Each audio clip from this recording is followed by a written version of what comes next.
The second YouTube video that I ever made for my Garage Woodworks channel was on how to align a miter gauge to 90 degrees using a dial indicator. Now this was way back in 2010 that I showed this technique, and today I wanted to revisit this technique because it's a technique that I still use today, and I think it's an important technique to have in your skill set because it allows you to align your miter gauge to 90 degrees quickly and incredibly accurately. And it only requires that you build a simple to build jig, and you can build this jig probably within an hour. So let's get to it. The alignment jig simply consists of a block of wood with a dial indicator screwed onto the very front of the jig, and it has a runner screwed onto the bottom of the block of wood that rides in your miter track. Now at the front of the jig, or the front of the dial indicator, is a piece of wood that serves as an offset bar to allow the stylus to ride closer to the table saw surface. Now the stylus will, during the alignment process, will ride along your square. Now this is a fat edge square, and I'll have a link to this square in the description of this video.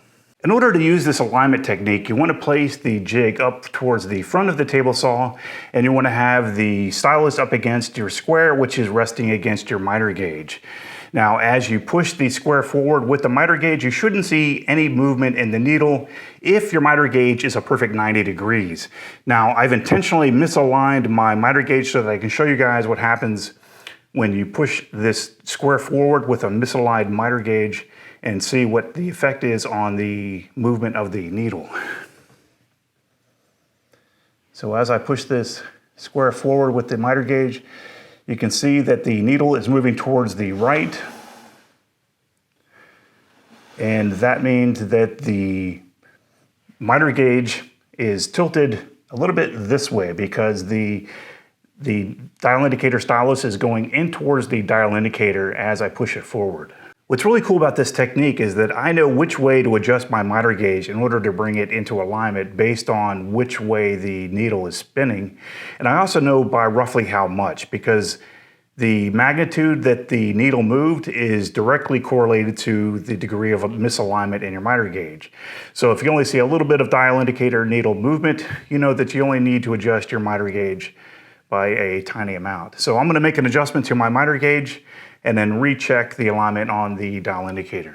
So I made a quick adjustment to my miter gauge, and I'm going to push the square forward with the miter gauge and see if I have any movement still on the dial indicator.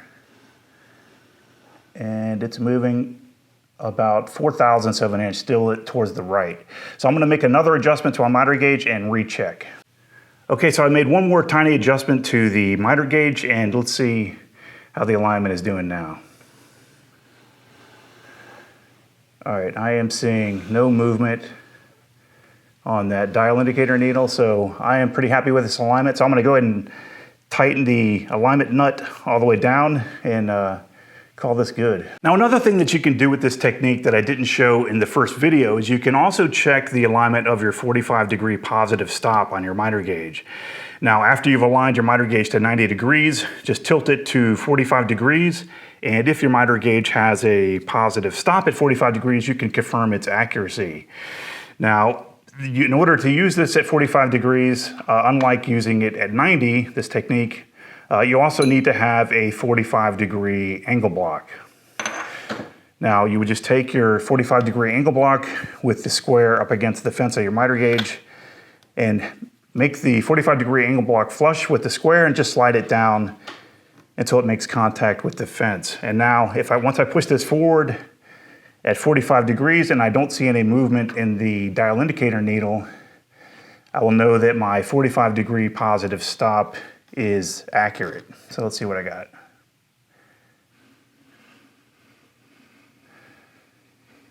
And I am seeing movement about a little over 1/1000 of an inch, so not too bad. There is another method that I see sometimes on the internet and YouTube for aligning a miter gauge to 90 degrees, and that's to align the miter gauge to the table saw blade. Now, if you use that method and it works for you, that's great. I don't personally recommend that method to align it to the table saw blade. I don't use that method. There are some caveats to using that method. One of them being you need to make sure that your table saw blade is exactly parallel to the miter track. Otherwise, you're just going to be aligning your miter gauge to a misaligned blade. Now, another caveat to this method is that you need to make sure that you have a square that isn't too long and contacts teeth on the table saw blade. Now, in this case, I would have to use the shorter leg of this square. Now, I would need to press the square up against the blade and kind of sight down the square in the blade for light to see if there's any misalignment in the square in the blade. You know, I suppose you could use feeler gauges, but to me, this seems like a tedious process, and to me, it looks like it has the potential to be not as accurate as using the dial indicator method and maybe take a little bit longer to do. I don't know, but I don't recommend it. Now, if you wanted to, you could use this same dial indicator jig to confirm whether or not your table saw blade is exactly parallel to your table saw miter track. Now, as in the case with my table saw, you might need to move your dial indicator back a little bit in order for it to have room for the stylus.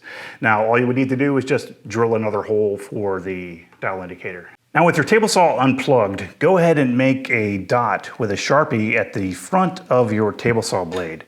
And go ahead and retract the plunger on the dial indicator and let it go on that dot, and go ahead and set your dial indicator face to 0. Now, what you want to do is rotate that dot to the back, push the jig to the back, and then take another reading at the back.